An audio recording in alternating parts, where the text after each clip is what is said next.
경매장 프리뷰 행사장이었습니다. 한석호 회장은 유리 케이스 속 비룡 청자 향로를 바라보고 있었어요. 40년 만에 다시 본 그 보물이었죠. 아름답죠? 옆에서 젊은 여성의 목소리가 들렸습니다. 한석호 회장이 고개를 돌렸어요. 27팔쯤 되어 보이는 평범한 옷차림의 여성이 서 있었죠. 여성이 환하게 웃으며 말했습니다. 할아버지께서 평생 아끼시던 물건이에요. 저는 김민지라고 합니다. 이번 향로 출품자예요.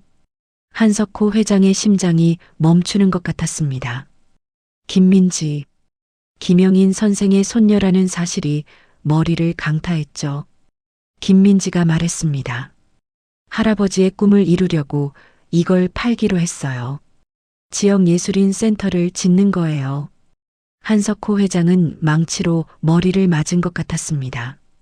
40년 전 자신은 돈 때문에 이 향로를 훔쳐 팔았는데 스승의 손녀는 꿈을 이루기 위해 팔고 있었던 겁니다. 그 순간 한석호 회장은 깨달았습니다. 자신이 계획했던 모든 것이 잘못됐다는 것을요. 40년 전 그날 도대체 무슨 일이 있었던 걸까요? 한석호 회장은 올해 60입니다. 대한민국 굴지의 건설사 한성그룹을 맨손으로 일으킨 입지전적인 인물이죠. 사람들은 한석호 회장을 보며 성공의 화신이라고 말했습니다. 동시에 냉혹함의 대명사라고도 했어요. 그런 한석호 회장에게는 아무도 모르는 비밀이 있었습니다. 바로 서재 한쪽 벽에 걸린 황금 액자였죠. 그 액자는 40년째 비어 있었습니다. 오늘도 밤 11시가 넘었습니다. 한석호 회장은 서재에 홀로 앉아 있었어요. 비서들은 모두 퇴근했죠. 벽면을 가득 채운 수십 개의 액자들이 보였습니다. 각종 표창장과 명예 학위증들이었어요. 하지만 한석호 회장의 시선은 늘 한 곳만 향했습니다. 바로 서재 왼쪽 벽면 정중앙의 황금 액자였죠.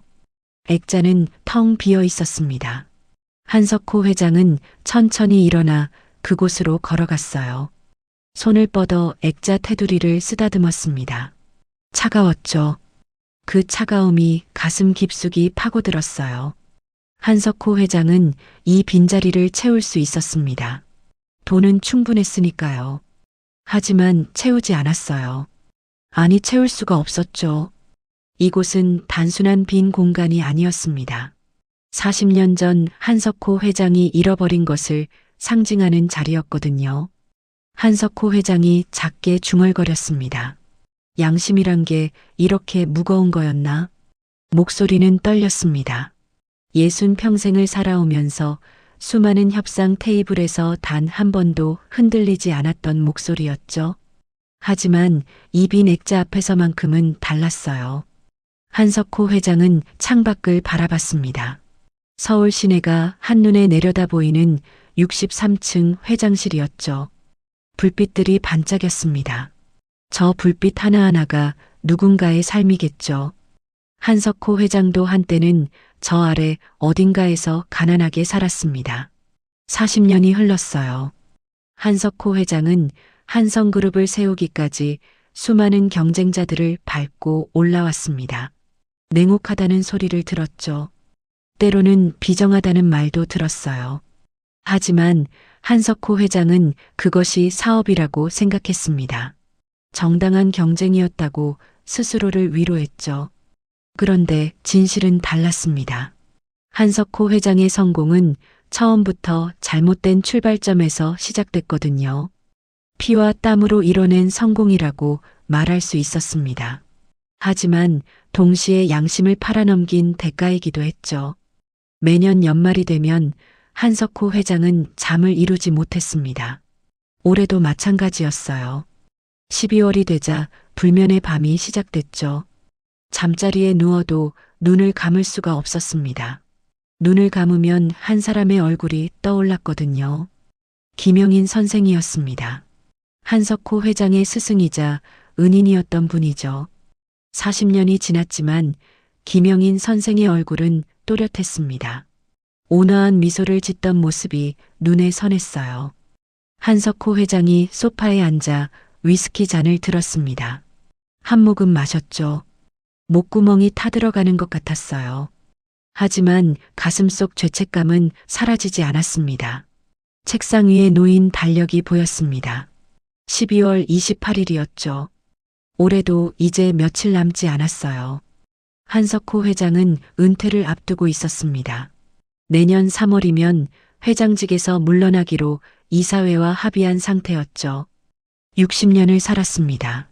그중 40년을 성공한 사업가로 살았어요. 하지만 한석호 회장은 행복하지 않았습니다. 아니, 단 하루도 평안하지 못했죠. 한석호 회장이 다시 빈 액자를 바라봤습니다. 저 자리를 채워야 했어요. 아니, 채울 수 있다면 얼마나 좋을까요? 하지만 한석호 회장은 알고 있었습니다. 그곳을 채우는 것은 불가능하다는 것을요. 왜냐하면 저 빈자리에 있어야 할 것은 이미 40년 전에 사라졌으니까요. 한석호 회장이 직접 팔아넘긴 것이었습니다. 돈 때문에 말이죠. 한석호 회장의 손이 떨렸습니다. 위스키 잔을 내려놓았어요. 그리고 두 손으로 얼굴을 감쌌습니다. 깊은 한숨이 새어나왔죠. 성공이라는 것이 이렇게 무거운 것인지 몰랐습니다. 한석호 회장은 모든 것을 가졌어요. 돈도 명예도 권력도 가졌죠. 하지만 정작 가장 중요한 것을 잃어버렸습니다. 바로 양심이었어요. 한석호 회장은 일어나 서재를 천천히 걸었습니다. 책장에 꽂힌 수백 권의 책들이 보였죠. 경영서적들과 자기계발서들이었어요. 하지만 그 어떤 책도 한석호 회장에게 평안을 주지 못했습니다. 벽시계가 자정을 알렸습니다. 12월 29일이 됐죠. 한석호 회장은 창가에 서서 밤하늘을 올려다봤어요. 별은 보이지 않았습니다. 서울 하늘은 늘 그랬죠.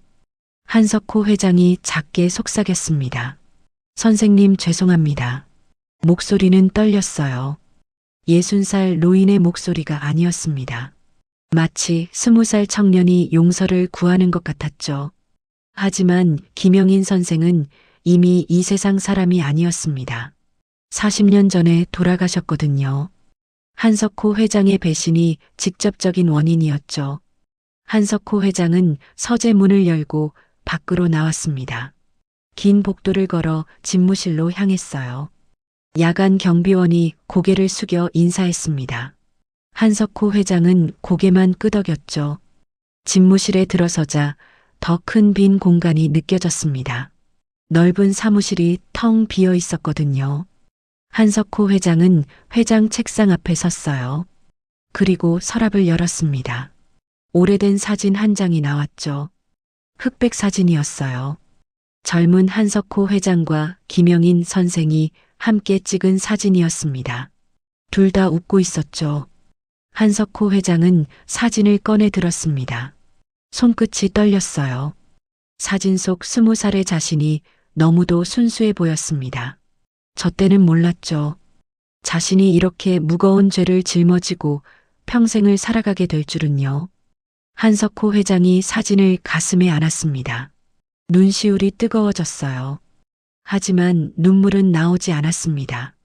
이미 40년 동안 너무 많이 흘렸거든요. 한석호 회장은 사진을 내려다보며 40년 전 그날을 떠올렸습니다. 20살의 자신이 보였죠. 가난했지만 꿈이 있었던 시절이었어요. 당시 한석호는 미술학도였습니다. 서울의 허름한 단칸방에서 살았죠. 하루 두 끼도 제대로 먹지 못했어요. 하지만 행복했습니다. 그림을 그릴 수 있었으니까요. 한석호에게는 스승이 있었습니다. 바로 김영인 선생이었죠. 고미술계의 거장이었어요. 김영인 선생은 한석호의 재능을 알아봤습니다. 가난한 학생이었지만 제자로 받아들였죠. 김영인 선생은 한석호를 친아들처럼 대했습니다. 밥을 사주고 그림 도구를 사줬어요. 집에 데려가 함께 식사를 하기도 했죠. 한석호는 김영인 선생을 아버지처럼 따랐습니다. 김영인 선생의 집은 북촌 한옥이었어요. 대대로 내려온 고택이었죠. 집안은 대대로 귀한 도자기들을 보존해 왔습니다. 조선시대부터 이어진 가문의 전통이었어요. 그 중에서도 가장 귀한 것이 있었습니다. 바로 비룡청자 향로였죠. 고려시대 최고의 장인이 만든 작품이었어요. 푸른빛이 살아있는 듯 했습니다. 김영인 선생은 향로를 목숨처럼 아꼈습니다. 한석호에게 처음 보여줬을 때의 일이 기억났죠. 석호야, 이걸 봐라. 우리 집안이 5대째 지켜온 보물이다. 김영인 선생의 목소리는 떨렸어요. 향로를 꺼내는 손길이 조심스러웠습니다. 한석호는 숨을 죽이고 바라봤죠. 향로는 정말 아름다웠습니다. 한석호는 그때까지 그런 빛깔을 본 적이 없었어요. 푸른색이 마치 살아 숨쉬는 것 같았죠. 김영인 선생이 말했습니다. 이건 절대 팔지 않을 거다. 세상에 내보이지도 않을 것이고 후손에게 물려줄 거야. 한석호는 고개를 끄덕였습니다. 당연한 일이라고 생각했죠. 그런 보물을 어떻게 팔 수 있겠어요. 그렇게 2년이 흘렀습니다. 한석호는 22살이 됐죠. 김영인 선생 밑에서 열심히 그림을 배웠어요. 실력도 많이 늘었습니다. 그런데 어느 날이었습니다. 한석호의 어머니가 쓰러졌어요. 고향에서 연락이 왔죠. 병원으로 달려갔습니다. 의사가 말했습니다. 간암 말기입니다. 수술을 해야 하는데 비용이 만만치 않아요. 한석호는 그 자리에서 무릎이 꺾였습니다. 수술비가 2천만 원이었죠. 당시로서는 천문학적인 금액이었어요. 한석호에게는 단 1원도 없었습니다. 한석호는 김영인 선생에게 달려갔습니다. 사정을 말씀드렸죠. 김영인 선생은 즉시 500만 원을 내놨어요. 자신이 가진 전부였습니다. 석호야, 이걸 쓰거라. 어머님을 꼭 살려내야 한다. 한석호는 고개를 조아렸습니다. 눈물이 흘렀죠. 하지만 500만 원으로는 부족했어요. 1,500만 원이 더 필요했습니다. 한석호는 미쳐버릴 것 같았어요. 이곳저곳 돈을 빌리러 다녔죠. 하지만 아무도 가난한 학생에게 돈을 빌려주지 않았습니다. 2주가 지났습니다. 어머니의 상태가 악화됐어요. 의사가 말했죠. 더 이상 기다릴 수 없습니다. 일주일 안에 수술하지 않으면 위험합니다. 한석호는 절망했습니다. 방법이 없었어요. 그때 한 가지 생각이 스쳤죠. 바로 비룡청자 향로였습니다. 한석호는 고개를 저었어요. 안 된다고 생각했죠. 스승님의 보물을 어떻게 팔 수 있겠어요. 하지만 어머니는 죽어가고 있었습니다. 며칠을 고민했습니다. 잠도 오지 않았죠. 한석호는 결국 결정을 내렸어요. 향로를 팔기로 한 것입니다. 그때 마침 김영인 선생도 지병으로 쓰러졌습니다. 병원에 입원했죠. 한석호는 그 틈을 노렸어요. 김영인 선생 댁에 들어갔습니다. 손이 떨렸습니다. 서재 금고의 비밀번호를 알고 있었어요. 김영인 선생이 한석호를 믿고 알려줬던 것이죠. 한석호는 금고를 열었습니다. 향로가 있었어요. 한석호는 향로를 꺼냈습니다. 손에 쥔 순간 눈물이 흘렀죠. 하지만 멈출 수 없었어요. 한석호는 향로를 가지고 나왔습니다. 밀거래상을 찾아갔죠. 뒷골목의 허름한 가게였어요. 거래상은 향로를 보자마자 눈빛이 변했습니다. 이거 진품이네요. 2천만 원 드리겠습니다. 한석호는 고개를 끄덕였습니다. 현금을 받았죠. 손에 든 돈이 너무 무거웠어요. 마치 피가 묻은 돈 같았습니다. 한석호는 병원으로 달려갔습니다. 수술비를 냈죠. 어머니는 수술을 받았어요. 다행히 성공했습니다. 하지만 3일 후였습니다. 김영인 선생이 퇴원해 집에 돌아갔죠. 금고를 열었어요. 향로가 사라진 것을 발견했습니다. 김영인 선생은 즉시 알았습니다. 한석호가 가져간 것을요. 경찰에 신고하지 않았어요. 대신 한석호를 불렀죠. 한석호는 김영인 선생 앞에 무릎을 꿇었습니다. 눈물을 흘리며 말했어요. 죄송합니다, 선생님. 어머니를 살리고 싶었습니다. 반드시 되찾아 놓겠습니다. 김영인 선생은 아무 말도 하지 않았습니다. 그저 한석호를 바라만 봤죠. 그 눈빛이 한석호의 가슴을 찔렀어요. 실망과 배신감이 가득했습니다. 김영인 선생이 천천히 입을 열었습니다. 석호야, 난 내가 그럴 줄 몰랐다. 목소리는 떨렸어요. 분노가 아니었죠. 슬픔이었습니다. 한석호는 고개를 들 수가 없었어요. 김영인 선생이 말했습니다. 돌려받을 생각은 없다. 하지만 넌 이제 내 제자가 아니다. 다시는 내 앞에 나타나지 마라. 한석호는 그 자리에서 일어설 수가 없었습니다. 하지만 김영인 선생은 돌아섰죠. 등을 보였어요. 일주일 후였습니다. 김영인 선생이 세상을 떠났어요. 지병이 악화된 것이었죠. 하지만 한석호는 알고 있었습니다. 충격이 컸다는 것을요. 한석호는 장례식에 가지 못했습니다. 갈 자격이 없었죠. 멀리서 지켜볼 수밖에 없었어요. 그날 한석호는 결심했습니다. 이 돈으로 성공하겠다고요. 그리고 반드시 향로를 되찾겠다고 맹세했죠.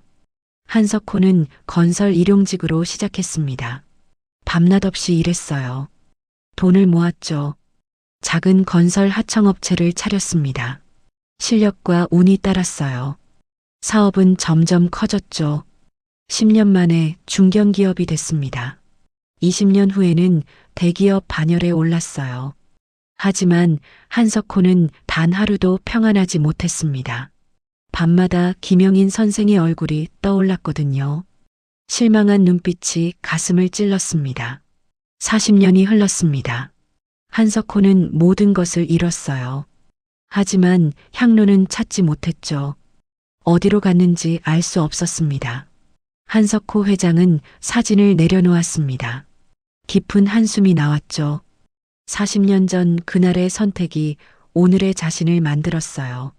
성공한 회장이 됐지만 동시에 평생 죄책감을 안고 사는 죄인이 됐습니다. 한석호 회장은 어느덧 60이 되었습니다. 은퇴가 코앞이었죠. 내년 3월이면 회장직에서 물러나기로 이사회와 합의한 상태였어요.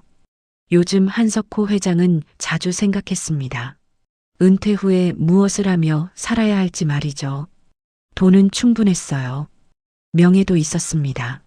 하지만 평안은 없었죠. 12월 30일 아침이었습니다. 한석호 회장은 사무실에서 신문을 펼쳤어요. 경제면을 보다가 문화면으로 넘어갔죠. 그때였습니다. 한석호 회장의 손이 멈췄어요. 눈이 커졌죠. 신문 한가운데 큰 기사가 실려 있었습니다. 국내 최대 고미술품 경매 열린다. 희귀 도자기 대거 출품. 한석호 회장은 기사를 읽기 시작했습니다. 손이 떨렸어요. 내년 1월 15일에 경매가 열린다는 내용이었죠. 서울 소더비 경매장이었습니다. 출품 목록이 나열돼 있었어요. 조선 백자, 고려 청자, 분청사기 등이 보였죠. 한석호 회장은 목록을 하나하나 읽어내려갔습니다. 그리고 멈췄어요. 목록 가장 위에 사진과 함께 실린 작품이 있었습니다. 한석호 회장은 그 사진을 뚫어지게 바라봤죠. 비룡 청자 향로, 고려시대 최고급 청자, 추정가 50억 원. 한석호 회장의 심장이 뛰었습니다. 40년 만이었어요.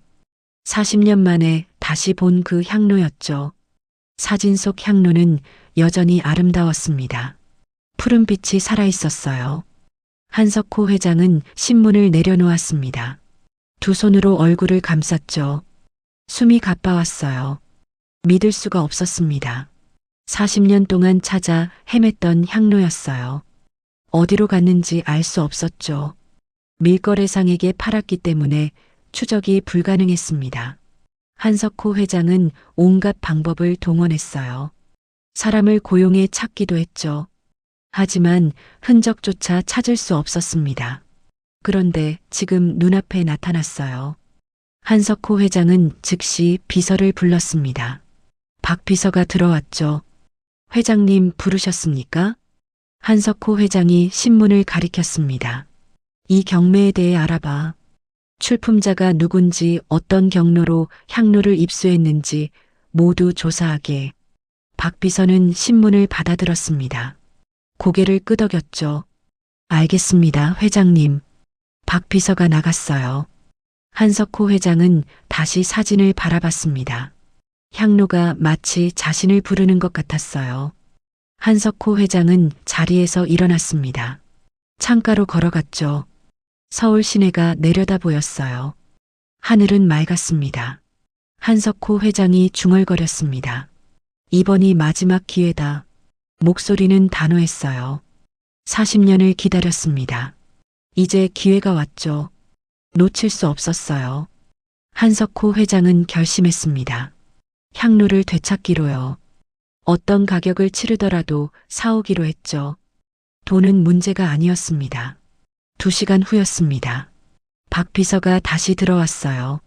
손에 서류 뭉치를 들고 있었죠. 회장님 조사 결과입니다. 한석호 회장은 서류를 받아들었습니다. 빠르게 읽기 시작했어요. 출품자는 개인이었죠. 이름은 김민지였습니다. 한석호 회장이 물었습니다. 이 사람이 어떻게 향로를 갖게 된 거지? 박 비서가 대답했습니다. 상속받은 것으로 보입니다. 할아버지께서 생전에 수집한 물건이라고 하더군요. 한석호 회장은 눈살을 찌푸렸습니다. 할아버지라는 말에 가슴이 철렁했어요. 혹시 하는 생각이 들었죠. 할아버지가 누군데? 박 비서가 서류를 넘겼습니다. 김영인이라는 분입니다. 고미술 전문가셨다고 하는데 20년 전에 돌아가셨다고 합니다. 한석호 회장의 손이 떨렸습니다. 서류가 바닥에 떨어졌죠. 김영인이라는 이름이 귓가에 맴돌았어요. 박 비서가 놀라 물었습니다. 회장님 괜찮으십니까? 한석호 회장은 대답하지 않았습니다. 그저 멍하니 서 있었죠. 머릿속이 복잡했어요. 향로가 다시 김영인 선생 집안으로 돌아갔다는 말이었습니다. 어떻게 된 일일까요? 한석호 회장은 이해할 수 없었어요. 박 비서가 조심스럽게 말했습니다. 더 조사해 볼까요? 한석호 회장이 고개를 저었습니다. 아니 됐네. 나가보게. 박 비서가 나갔어요. 한석호 회장은 소파에 주저앉았습니다. 깊은 한숨이 나왔죠. 향로는 40년 전 한석호가 밀거래상에게 팔았습니다. 그런데 어떻게 다시 김영인 선생 집안으로 돌아간 걸까요?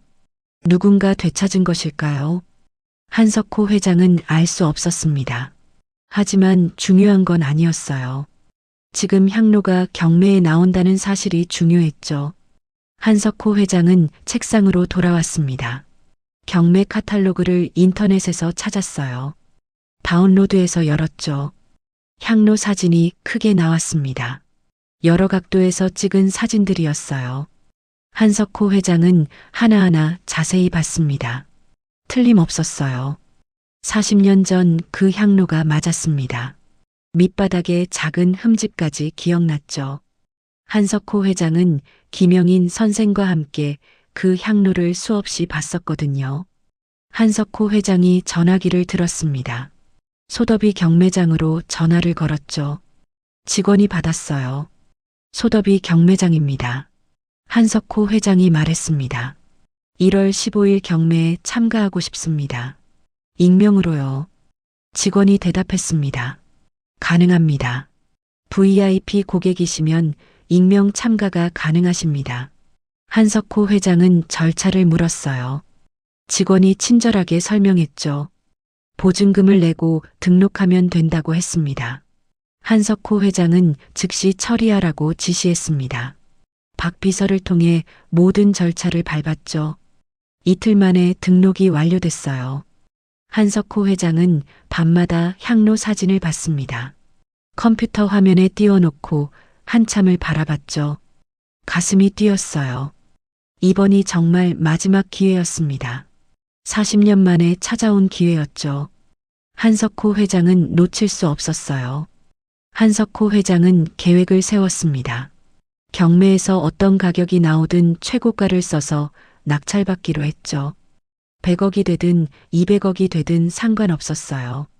단순히 물건을 되찾는 게 아니었습니다. 한석호 회장에게 향로는 그 이상의 의미였죠. 40년 동안 비어있던 액자를 채우는 일이었어요.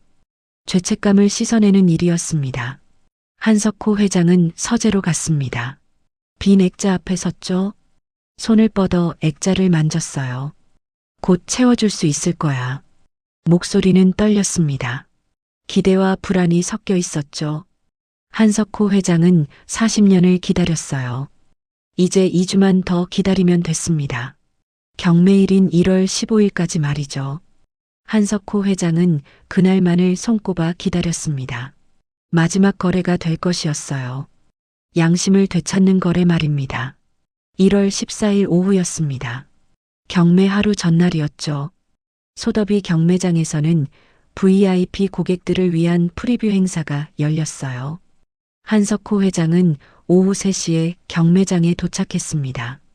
고급 승용차에서 내렸죠. 경호원들이 따라왔어요. 하지만 한석호 회장은 그들을 입구에 세워두고 혼자 들어갔습니다. 경매장 로비는 화려했습니다. 샹들리에가 반짝였죠. VIP 고객들이 삼삼오오 모여 대화를 나누고 있었어요. 대부분 재벌가 사람들이나 유명 컬렉터들이었습니다. 한석호 회장은 전시장으로 향했습니다. 출품작들이 진열돼 있었죠. 유리 케이스 안에 도자기들이 놓여 있었어요. 한석호 회장의 시선은 오직 한 곳만 향했습니다. 전시장 가장 안쪽이었죠. 특별 조명을 받으며 놓인 향로가 보였어요. 비룡 청자 향로였습니다. 한석호 회장은 천천히 다가갔습니다. 가슴이 두근거렸죠. 40년 만에 실물로 보는 순간이었어요. 유리 케이스 앞에 섰습니다.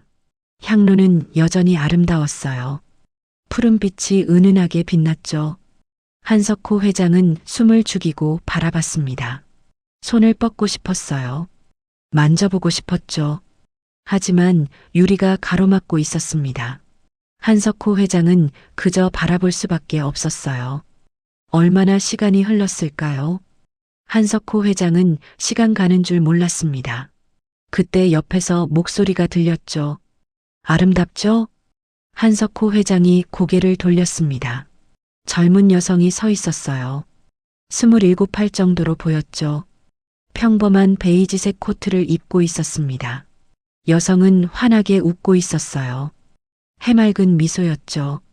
이 화려한 경매장과는 어울리지 않는 소박한 분위기였습니다. 한석호 회장이 대답했습니다. 그렇습니다. 정말 아름답군요. 여성이 향로를 바라보며 말했습니다. 할아버지께서 평생 아끼시던 물건이에요. 저도 어릴 때부터 봐왔죠. 한석호 회장의 심장이 멈추는 것 같았습니다. 할아버지라는 말에 온몸이 굳었어요. 여성이 한석호 회장을 보며 손을 내밀었습니다. 죄송해요. 인사가 늦었네요. 저는 김민지라고 합니다. 이번 향로 출품자예요. 한석호 회장은 멍하니 서 있었습니다. 김민지라는 이름이 귓가에 맴돌았죠. 김영인 선생의 손녀라는 사실이 실감났어요. 한석호 회장이 손을 내밀었습니다. 악수를 했죠. 김민지의 손은 따뜻했어요. 반갑습니다. 한석호 회장은 더 이상 말을 잇지 못했습니다. 목소리가 나오지 않았죠. 김민지는 다시 향로를 바라봤어요. 할아버지께서는 이 향로를 정말 사랑하셨어요. 절대 팔지 않으신다고 하셨죠. 김민지의 목소리는 잔잔했습니다. 슬픔이 묻어 있었어요. 한석호 회장이 조심스럽게 물었습니다. 그런데 왜 파시는 겁니까? 김민지가 한석호 회장을 돌아봤습니다. 여전히 환한 미소를 짓고 있었죠. 할아버지의 꿈을 이루고 싶어서요. 한석호 회장은 알 수 없다는 표정을 지었습니다. 김민지가 설명하기 시작했어요. 할아버지께서는 평생 예술을 사랑하셨어요. 하지만 안타까워 하시던 게 있었죠. 좋은 예술 작품들이 부자들의 창고에만 갇혀 있다는 거예요. 김민지는 잠시 말을 멈췄습니다. 향로를 다시 바라봤죠. 할아버지께서는 늘 말씀하셨어요. 좋은 예술은 부자들의 창고가 아니라 가난한 사람들의 마음을 채워야 한다고요. 한석호 회장의 가슴이 철렁했습니다. 그 말투가 너무나 김영인 선생 같았거든요. 김민지가 계속 말했습니다. 할아버지께는 평생의 꿈이 있으셨어요. 고향 마을에 지역 예술인 센터를 짓는 거였죠. 가난한 사람들도 예술을 배우고 즐길 수 있는 공간이요. 한석호 회장은 입을 열 수가 없었습니다. 그저 듣고만 있었죠. 김민지의 눈빛이 빛났습니다. 저는 이 향로를 판 돈으로 그 센터를 지으려고 해요. 추정가가 50억이라고 하더라고요. 그 정도면 충분할 거예요. 한석호 회장은 망치로 머리를 맞은 것 같았습니다. 정신이 아득해졌죠. 다리에 힘이 풀렸어요. 40년 전 한석호는 돈 때문에 향로를 팔았습니다. 어머니를 살리기 위해서였죠. 하지만 결국 자신의 성공을 위해 그 돈을 썼어요. 그런데 지금 김영인 선생의 손녀는 어떻습니까? 같은 향로를 팔지만 이유가 완전히 달랐습니다. 할아버지의 꿈을 이루기 위해서였죠. 가난한 사람들을 위해서였어요. 한석호 회장은 숨이 막혔습니다. 자신이 너무나 작아 보였죠. 40년 동안 성공했다고 자부했습니다. 하지만 진정한 의미를 몰랐어요. 김민지가 물었습니다. 혹시 내일 경매에 참가하시나요? 한석호 회장은 고개를 끄덕였습니다. 목소리가 나오지 않았죠. 김민지가 환하게 웃었어요. 그럼 좋은 인연이 닿으면 좋겠어요. 이 향로가 좋은 곳으로 가길 바라거든요. 한석호 회장은 대답할 수 없었습니다. 가슴이 답답했어요. 김민지는 가방에서 명함을 꺼냈습니다. 제 연락처예요. 혹시 궁금한 게 있으시면 연락 주세요. 한석호 회장이 명함을 받았습니다. 손이 떨렸죠. 김민지는 다시 한번 환하게 웃더니 돌아섰어요. 전시장을 빠져나갔습니다. 한석호 회장은 그 자리에 멈춰 섰습니다. 움직일 수가 없었어요. 머릿속이 복잡했죠. 향로를 되찾아 빈 액자를 채우려던 계획이 있었습니다. 40년 동안 품어온 계획이었죠. 하지만 지금 그 계획이 흔들렸어요. 한석호 회장은 향로를 다시 바라봤습니다. 푸른 빛이 여전히 아름다웠어요. 하지만 이제는 달라 보였습니다. 저 향로를 사서 자신의 서재에 걸면 어떻게 될까요? 빈 액자는 채워지겠죠. 하지만 그것으로 죄책감이 사라질까요? 한석호 회장은 알 수 없었습니다. 혼란스러웠어요. 40년 동안 확신했던 것이 무너지는 느낌이었죠. 한석호 회장은 전시장을 나왔습니다. 로비를 지나 밖으로 나갔어요. 찬바람이 얼굴을 때렸습니다. 차에 올랐습니다. 운전기사가 물었죠. 회장님 어디로 가시겠습니까? 한석호 회장은 대답하지 않았습니다. 그저 창밖을 바라봤어요. 서울거리가 지나갔죠. 한석호 회장의 머릿속에는 김민지의 말이 맴돌았습니다. 좋은 예술은 부자들의 창고가 아니라 가난한 사람들의 마음을 채워야 한다는 말이요. 한석호 회장은 깨달았습니다. 자신이 40년 동안 잘못 생각하고 있었다는 것을요. 향로를 되찾는 것만으로는 부족했어요. 그건 자기 만족에 불과했죠. 차는 한성그룹 본사로 향했습니다. 한석호 회장은 내일 경매를 생각했어요. 어떻게 해야 할까요? 계획대로 향로를 사야 할까요? 한석호 회장은 답을 찾을 수 없었습니다. 밤새 고민해야 할 것 같았죠. 내일 경매장에서 결정을 내려야 했습니다.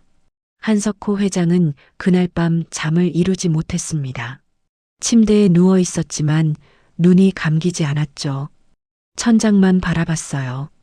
김민지의 얼굴이 계속 떠올랐습니다. 환한 미소가 눈에 선했죠.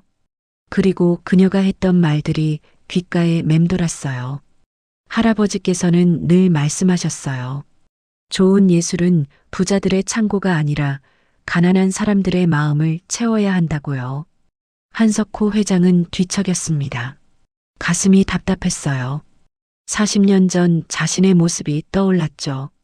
당시 한석호는 향로를 팔았습니다. 어머니 치료비 때문이었어요. 하지만 그게 전부였을까요? 한석호 회장은 스스로에게 물었습니다. 아니었죠. 치료비를 내고 남은 돈이 있었어요. 그 돈으로 사업을 시작했습니다. 결국 자신의 성공을 위해 쓴 거였죠. 한석호 회장은 이불을 걷어찼습니다. 일어나 서재로 갔어요. 시계를 봤죠. 새벽 3시였습니다. 서재 불을 켰습니다. 빈 액자가 보였어요. 한석호 회장은 그 앞에 섰죠. 40년 동안 이 빈자리를 채우고 싶었습니다. 향로를 되찾아 여기 걸면 모든 게 해결될 줄 알았어요. 죄책감도 사라질 거라고 믿었죠. 하지만 아니었습니다. 한석호 회장은 깨달았어요. 향로를 되찾아 액자에 거는 것은 자기 만족에 불과했습니다. 진정한 속죄가 아니었죠. 김민지는 달랐습니다. 같은 향로를 팔지만 의미가 완전히 달랐어요. 할아버지의 꿈을 이루기 위해서였죠. 가난한 사람들에게 예술을 나눠주기 위해서였습니다. 한석호 회장은 소파에 앉았습니다. 머리를 감쌌어요. 혼란스러웠죠. 내일 경매에서 어떻게 해야 할까요? 계획대로 최고가를 써서 향로를 사야 할까요? 아니면 포기해야 할까요? 한석호 회장은 답을 찾을 수 없었습니다. 40년 동안 확신했던 것들이 무너지고 있었어요. 마치 모래성처럼 말이죠. 새벽 5시가 됐습니다. 한석호 회장은 여전히 서재에 앉아 있었어요. 밖이 밝아오기 시작했죠. 한석호 회장은 김영인 선생을 떠올렸습니다. 선생님이라면 뭐라고 하셨을까요? 아마 실망하셨겠죠. 한석호가 자기 만족을 위해 향로를 사려 한다는 걸 아시면 말입니다. 한석호 회장의 눈시울이 뜨거워졌습니다. 하지만 눈물은 나오지 않았어요. 이미 말라버린 지 오래였죠. 시간이 흘렀습니다. 아침 8시가 됐어요. 한석호 회장은 샤워를 했습니다. 정장을 입었죠. 거울을 봤어요. 거울 속 자신이 낯설었습니다. 60살에 성공한 회장이 보였죠. 하지만 그 눈빛은 공허했어요. 한석호 회장은 식당으로 내려갔습니다. 아침 식사가 준비돼 있었어요. 하지만 입맛이 없었죠. 커피 한 잔만 마셨습니다. 집사가 조심스럽게 물었습니다. 회장님, 오늘 경매에 가시는 거죠? 한석호 회장이 고개를 끄덕였습니다. 대답은 하지 않았어요. 아침 9시였습니다. 한석호 회장은 차에 올랐어요. 경매는 오후 2시에 시작이었죠. 하지만 일찍 나왔습니다. 차는 시내를 달렸습니다. 한석호 회장은 창밖을 바라봤어요. 사람들이 바쁘게 걸어 다녔죠. 각자의 삶을 살고 있었습니다. 한석호 회장이 문득 물었습니다. 김 기사 자네는 꿈이 뭔가? 운전기사가 놀라 대답했습니다. 저요? 글쎄요. 아들 대학 보내는 게 꿈입니다. 한석호 회장이 다시 물었습니다. 그 다음엔? 김 기사가 잠시 생각하더니 말했습니다. 고향에 작은 집 한 채 짓고 싶습니다. 아내랑 조용히 살면서 텃밭이나 가꾸고요. 한석호 회장은 고개를 끄덕였습니다. 소박한 꿈이었죠. 하지만 진실했어요. 한석호 회장은 자신의 꿈이 뭐였는지 생각했습니다. 40년 전 20살 때는 화가가 되고 싶었어요. 순수한 꿈이었죠. 그런데 지금은 어떻습니까? 한석호 회장은 성공했습니다. 돈도 벌었고 명예도 얻었어요. 하지만 행복하지 않았죠. 차는 경매장 근처에 도착했습니다. 한석호 회장이 말했습니다. 근처 공원에 세워주게. 차가 공원 주차장에 섰습니다. 한석호 회장이 내렸어요. 경호원들이 따라가려 했죠. 혼자 걸을 테니 차에서 기다리게. 한석호 회장은 공원으로 들어갔습니다. 오전 10시였어요. 공원에는 사람이 많지 않았죠. 벤치에 앉았습니다. 연못이 보였어요. 오리들이 헤엄치고 있었죠. 평화로운 풍경이었습니다. 한석호 회장은 가방에서 김민지의 명함을 꺼냈습니다. 한참을 들여다봤어요. 김민지는 할아버지의 꿈을 이루려 했습니다. 50억짜리 향로를 팔아서 예술인 센터를 짓겠다고 했죠. 가난한 사람들을 위해서요. 한석호 회장은 자신에게 물었습니다. 나는 무엇을 위해 향로를 사려는가? 빈 액자를 채우기 위해서인가? 죄책감을 덜기 위해서인가? 결국 자신을 위한 것이었습니다. 김영인 선생을 위한 게 아니었어요. 오히려 선생님의 뜻을 거스르는 일이었죠. 한석호 회장의 가슴이 무너졌습니다. 40년 동안 세워온 계획이 와르르 무너지는 느낌이었어요. 모래성처럼 말이죠. 바람이 불었습니다. 차가웠어요. 한석호 회장은 코트깃을 여몄습니다. 1시간이 흘렀습니다. 한석호 회장은 여전히 벤치에 앉아 있었어요. 결정을 내려야 했죠. 경매에 참가할 것인가? 향로를 살 것인가? 아니면 포기할 것인가?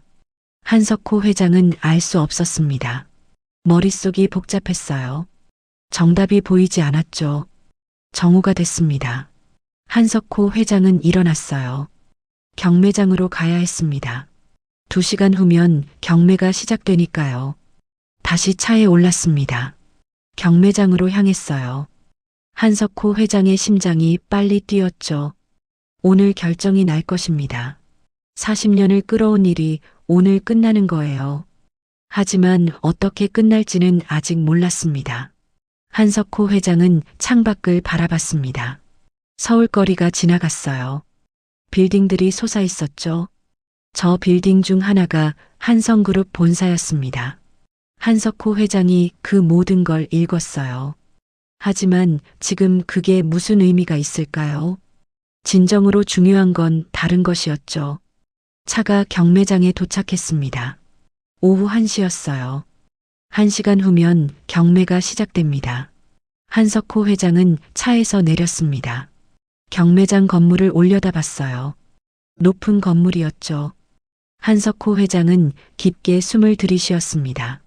그리고 건물 안으로 들어갔어요.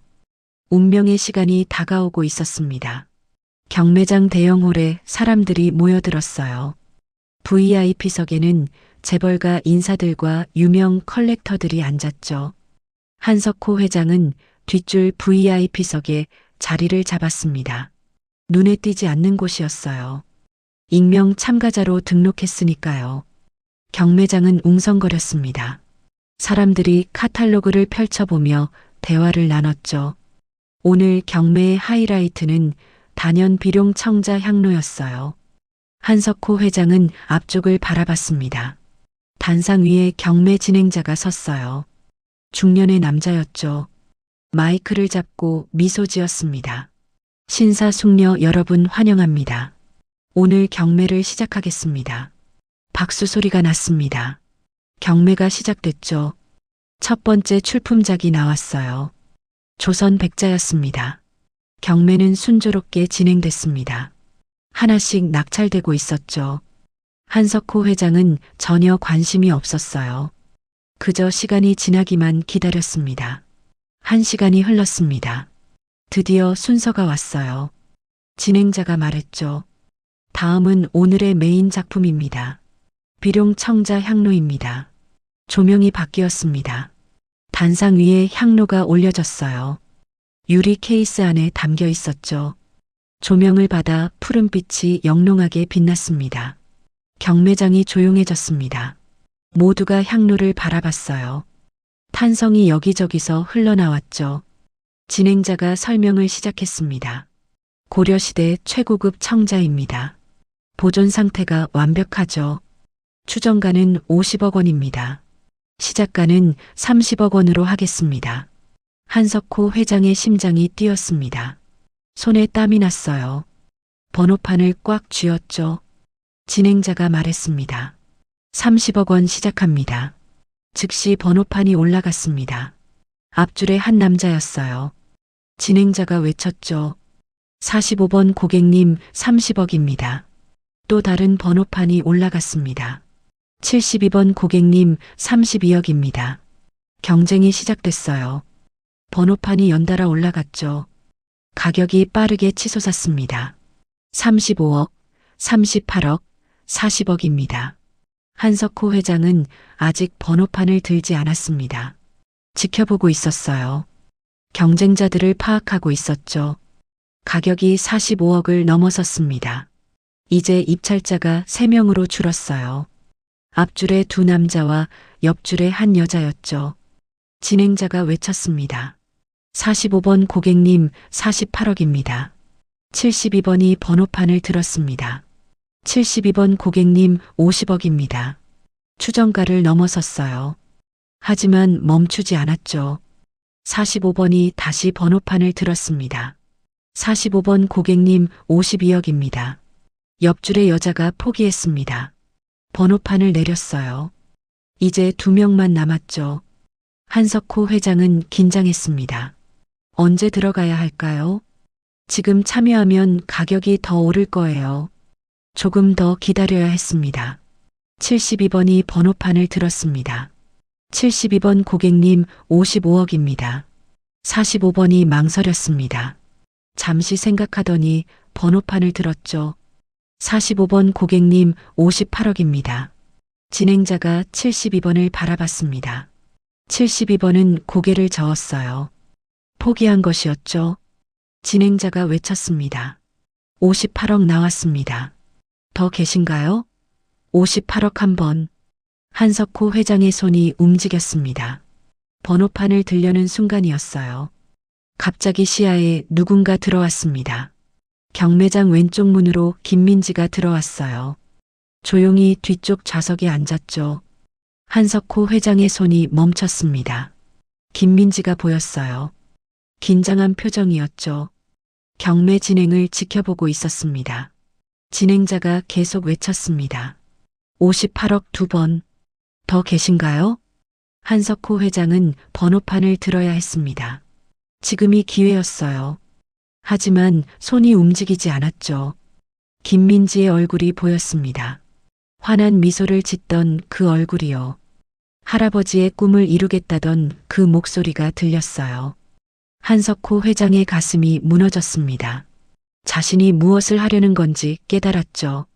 김민지의 꿈을 빼앗으려 하고 있었어요. 김영인 선생의 마지막 소원을 짓밟으려 하고 있었습니다. 진행자가 외쳤습니다. 58억 3번. 망치를 들어 올렸어요. 내려치려는 순간이었죠. 한석호 회장이 벌떡 일어섰습니다. 큰 목소리로 외쳤어요. 잠시만요. 경매장이 조용해졌습니다. 모두가 한석호 회장을 돌아봤죠. 진행자도 놀라 망치를 멈췄어요. 한석호 회장이 앞으로 걸어나갔습니다. 심장이 터질 것 같았어요. 하지만 멈출 수 없었죠. 단상으로 올라갔습니다. 진행자가 당황해서 물었어요. 손님 무슨 일이십니까? 한석호 회장이 마이크를 달라고 손짓했습니다. 진행자는 어리둥절했지만 마이크를 건넸죠. 한석호 회장은 경매장을 둘러봤습니다. 수백 명의 시선이 자신을 향하고 있었어요. 김민지도 보였죠. 놀란 표정이었습니다. 한석호 회장이 입을 열었습니다. 목소리가 떨렸어요. 저는 한석호입니다. 한성그룹 회장입니다. 웅성거림이 일었습니다. 사람들이 수군거렸죠. 한석호라는 이름을 모르는 사람은 없었으니까요. 한석호 회장이 계속 말했습니다. 오늘 저는 여러분께 고백하려 합니다. 40년 전 제가 저질렀던 죄를요. 경매장이 더욱 조용해졌습니다. 침을 삼키는 소리마저 들릴 정도였어요. 한석호 회장이 향로를 가리켰습니다. 저 향로는 40년 전 제 스승님의 것이었습니다. 김영인 선생님이셨죠. 선생님께서는 저를 친아들처럼 아껴주셨습니다. 한석호 회장의 목소리가 갈라졌습니다. 눈시울이 붉어졌어요. 하지만 저는 배신했습니다. 돈이 필요했거든요. 선생님께서 목숨처럼 아끼시던 저 향로를 몰래 훔쳐 팔았습니다. 경매장이 충격에 휩싸였습니다. 사람들이 놀라 서로를 쳐다봤죠. 한석호 회장이 말을 이었습니다. 선생님께서는 충격으로 돌아가셨습니다. 저는 그 돈으로 사업을 시작했어요. 오늘날의 한성그룹을 만들었죠. 한석호 회장의 눈에서 눈물이 흘렀습니다. 40년 만에 흐르는 진짜 눈물이었어요. 저는 40년 동안 향로를 되찾으려 했습니다. 제 죄를 씻으려 했죠. 오늘 이 경매에 참가한 것도 그 때문입니다. 한석호 회장은 김민지를 바라봤습니다. 김민지는 눈물을 흘리고 있었어요. 한석호 회장이 큰 목소리로 말했습니다. 하지만 저는 깨달았습니다. 향로를 사서 제 서재에 거는 것은 오만입니다. 진정한 속죄가 아니에요. 한석호 회장이 번호판을 바닥에 내던졌습니다. 쨍그랑 소리가 났죠. 저는 이 향로를 사지 않겠습니다. 대신 다른 방법으로 속죄하겠습니다. 한석호 회장은 마이크를 내려놨습니다. 단상에서 내려왔어요. 경매장은 여전히 조용했죠. 한석호 회장은 김민지에게 걸어갔습니다. 김민지는 눈물을 닦으며 서 있었어요. 한석호 회장이 김민지 앞에 섰습니다. 그리고 깊게 고개를 숙였죠. 죄송합니다. 제가 당신 할아버지께 죄를 지었습니다. 목소리는 떨렸습니다. 김민지는 아무 말도 하지 못했어요. 그저 눈물만 흘렸죠. 경매장에 박수 소리가 터져 나왔습니다. 한두 명이 시작했는데 순식간에 퍼졌어요. 모든 사람이 일어나서 박수를 쳤습니다. 한석호 회장은 고개를 들었습니다. 40년 만에 처음으로 가슴이 조금 가벼워지는 느낌이었어요. 진정한 고백이었습니다. 박수 소리가 잦아들었습니다. 사람들이 다시 자리에 앉았어요. 경매장은 여전히 술렁거렸죠. 한석호 회장은 김민지 앞에 서 있었습니다. 김민지는 눈물을 닦으며 한석호 회장을 바라봤어요. 한석호 회장이 조용히 말했습니다. 김민지 양 잠시 얘기 좀 할 수 있겠습니까? 김민지가 고개를 끄덕였습니다. 한석호 회장은 경매장 밖으로 향했죠. 김민지가 따라왔어요. 복도로 나왔습니다. 조용했어요. 한석호 회장은 창가에 섰죠. 김민지도 옆에 섰습니다. 한석호 회장이 먼저 입을 열었습니다. 당신 할아버지께서는 제게 모든 걸 주셨습니다. 그림도 가르쳐 주시고 삶의 방향도 알려주셨죠. 하지만 저는 배신했어요. 김민지가 조용히 들었습니다. 한석호 회장이 계속 말했죠. 어머니 치료비가 필요했습니다. 하지만 그게 전부가 아니었어요. 저는 그 돈으로 성공하고 싶었습니다. 결국 제 욕심이었죠. 한석호 회장의 목소리가 떨렸습니다. 김민지는 아무 말 없이 기다렸어요. 한석호 회장이 김민지를 돌아봤습니다. 당신은 다릅니다. 같은 향로를 팔지만 의미가 완전히 달라요. 할아버지의 꿈을 이루기 위해서죠. 김민지가 작게 미소 지었습니다. 눈물이 아직 마르지 않았어요. 한석호 회장이 말했습니다. 저는 향로를 사려고 했습니다. 40년 동안 그것만 생각했어요. 하지만 어제 당신을 만나고 깨달았죠. 한석호 회장이 창밖을 바라봤습니다. 향로를 되찾는 것은 자기 만족입니다. 진정한 속죄가 아니에요. 선생님께서 원하시던 건 그게 아니었죠. 김민지가 조심스럽게 물었습니다. 그럼 어떻게 하실 건가요? 한석호 회장이 김민지를 똑바로 바라봤습니다. 눈빛이 단호했어요. 당신 할아버지의 꿈을 제가 이루겠습니다. 김민지가 눈을 크게 떴습니다. 한석호 회장이 계속 말했죠. 지역예술인 센터 말입니다. 당신이 향로를 팔아서 지으려던 그 센터요. 제가 직접 짓겠습니다. 김민지가 놀라서 말했습니다. 하지만 그건 제가 할 일인데요. 한석호 회장이 고개를 저었습니다. 아닙니다. 이건 제가 해야 할 일입니다. 40년 전 제가 선생님께 진 빚을 갚는 거예요. 한석호 회장이 김민지의 손을 잡았습니다. 제게 기회를 주십시오. 선생님의 이름으로 센터를 짓게 해주세요. 그것이 제가 할 수 있는 유일한 속죄입니다. 김민지의 눈에서 다시 눈물이 흘렀습니다. 고개를 끄덕였죠. 감사합니다. 한석호 회장은 김민지의 손을 놓았습니다. 깊게 숨을 들이쉬었어요. 센터 건립에 필요한 모든 것을 제공하겠습니다. 토지도 건축비도 운영비도요. 한석호 회장이 계속 말했습니다. 경기도 양평에 제 땅이 있습니다. 3만 평 정도 되죠. 그곳에 센터를 지으면 어떻겠습니까? 김민지가 놀라 물었습니다.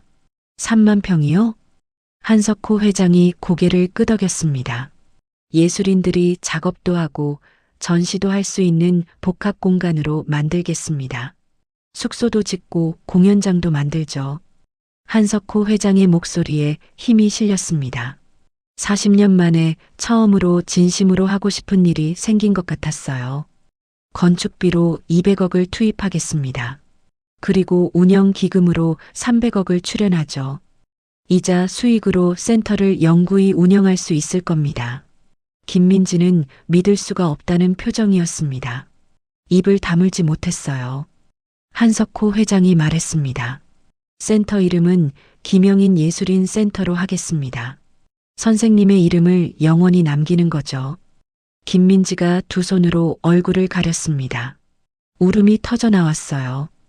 한석호 회장은 기다려줬습니다. 잠시 후 김민지가 얼굴을 들었습니다.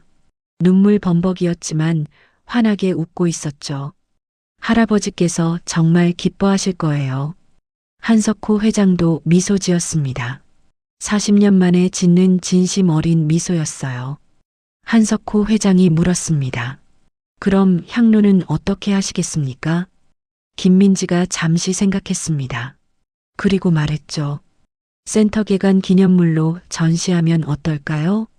할아버지께서 아끼시던 물건이니까요. 한석호 회장이 고개를 끄덕였습니다. 좋은 생각입니다. 그렇게 하십시오. 두 사람은 복도에서 한참을 대화했습니다. 센터 계획에 대해 이야기했죠. 한석호 회장은 자신의 경험을 살려 조언했어요. 1시간이 지났습니다. 경매는 이미 끝났어요. 향로는 45번 고객에게 58억에 낙찰됐죠. 하지만 그 고객은 사정을 듣고 김민지에게 재판매하기로 했습니다. 한석호 회장과 김민지는 경매장을 나왔습니다. 밖은 어두워지고 있었어요. 겨울 해가 짧았죠. 한석호 회장이 말했습니다. 다음 주에 제 사무실로 오십시오.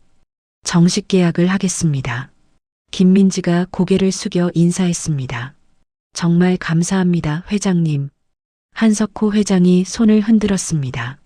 아닙니다. 감사해야 할 사람은 저입니다. 당신이 저에게 진정한 속죄의 길을 알려줬으니까요. 김민지가 차를 타고 떠났습니다. 한석호 회장은 그 모습을 지켜봤어요. 그리고 자신의 차에 올랐죠. 차 안에서 한석호 회장은 창밖을 바라봤습니다. 서울 야경이 펼쳐졌어요. 불빛들이 반짝였죠. 한석호 회장은 40년 만에 처음으로 평안을 느꼈습니다. 가슴이 가벼웠어요. 무거운 짐을 내려놓은 것 같았죠. 일주일이 지났습니다. 한석호 회장은 약속대로 모든 것을 진행했어요. 양평 토지를 기부했습니다. 500억 원을 김영인 예술인 센터 재단에 출연했죠. 언론이 대서특필했습니다. 한석호 회장의 고백과 기부 소식이 일면을 장식했어요. 사람들은 감동했죠. 하지만 한석호 회장은 인터뷰를 거절했습니다. 조용히 일을 진행했어요. 속죄는 소란스럽게 하는 게 아니었으니까요. 3개월이 지났습니다. 센터 기공식이 열렸어요. 한석호 회장과 김민지가 함께 참석했죠. 한석호 회장은 삽을 들고 흙을 떴습니다. 땅이 파였어요. 새로운 시작이었죠. 기공식이 끝나고 한석호 회장은 서재로 돌아왔습니다. 빈 액자 앞에 섰어요. 40년 동안 비어있던 그 자리였습니다. 한석호 회장은 액자를 바라봤죠. 이제는 채우지 않아도 됐습니다. 빈 액자는 그대로 두기로 했어요. 대신 다른 것을 채웠죠. 한석호 회장의 가슴속 빈자리가 채워졌습니다. 40년 동안 짓눌렀던 죄책감이 조금씩 가벼워졌어요. 향로를 되찾아 액자에 거는 것이 속죄가 아니었습니다. 김영인 선생의 꿈을 이루는 것이 진짜 속죄였죠. 한석호 회장은 창밖을 바라봤습니다. 봄이 오고 있었어요. 겨울이 지나가고 있었죠. 1년이 흘렀습니다. 김영인 예술인 센터가 완공됐어요. 웅장한 건물이 양평 들판에 세워졌죠. 개관식 날이었습니다. 수많은 사람이 참석했어요. 예술인들과 지역 주민들이 모였죠. 센터 로비 중앙에는 유리 케이스가 있었습니다. 그 안에 비룡 청자 향로가 전시돼 있었어요. 조명을 받아 푸른빛이 아름답게 빛났죠. 한석호 회장은 향로를 바라봤습니다. 이제는 마음이 편했어요. 욕심이 아닌 진심으로 바라볼 수 있었죠. 김민지가 다가왔습니다. 환하게 웃고 있었어요. 회장님, 할아버지께서 정말 기뻐하실 거예요. 한석호 회장이 고개를 끄덕였습니다. 저도 이제야 선생님께 떳떳해질 수 있을 것 같습니다. 두 사람은 센터를 둘러봤습니다. 작업실과 전시장과 공연장이 있었어요. 예술인들이 행복하게 작업하고 있었죠. 한석호 회장은 깨달았습니다. 이것이 진정한 성공이라는 것을요. 돈을 버는 게 성공이 아니었어요. 누군가의 꿈을 이뤄주는 것이 진짜 성공이었죠. 한석호 회장은 61살이 되었습니다. 회장직에서 은퇴했어요. 하지만 새로운 일을 시작했죠. 김영인 예술인 센터의 이사장이 됐습니다. 매주 센터를 찾아가 예술인들을 만났어요. 그들의 이야기를 들어줬죠. 한석호 회장은 행복했습니다. 40년 만에 처음 느끼는 진짜 행복이었어요. 빈 액자는 여전히 비어 있었습니다. 하지만 이제는 상관없었죠. 한석호 회장의 가슴이 채워졌으니까요. 냉혹했던 백만장자의 마지막 거래는 이렇게 끝났습니다. 돈이 아닌 양심을 되찾는 거래였어요. 그것이 한석호 회장이 평생 한 거래 중 가장 값진 거래였습니다.